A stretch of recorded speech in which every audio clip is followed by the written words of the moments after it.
برسل رسالة افهموها يا شباب والكل يعقل. قال أبو هادي لكم برسل رسالة افهموها يا شباب والكل يعقل. سجلوني فصل ذا هذا فسالة واحسبوني فصل ابن الصف الأول. الرماية جول احسبها هبالة ما يصدق لها ولا الشخص الأهبل.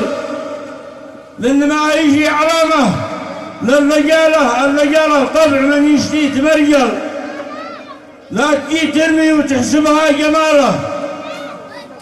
الجمالة من يحب الجمل فاصحابه يجمل، حطها في ظرفه وارسلها حواله. فمعلش يفرح إذا شي شخص حول، أو توفرها جهالك جعالة، أو تقع مصروف إذا مصروفهم قل.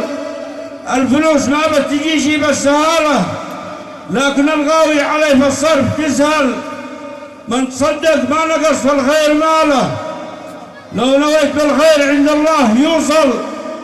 افهم الموضوع وافهم ذا المقالة، كل ما هو حلو ما ظنيت يكمل. لا تظلي لك مع الناس الحثالة، مثل هؤلاء الناس لسقاهم ولا بل.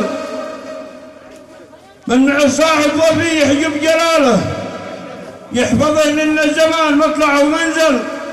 ذي بوسط الشمس يرجع على الظلالة، والشمس ترجع على راس المظلة.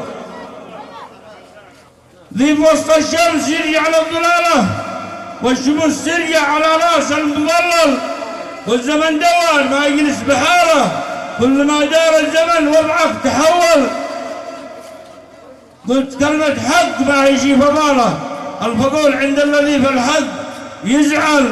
لا تبرر بالصحاب ولا الزمالة، الصحاب معروف وانت عنه يسأل.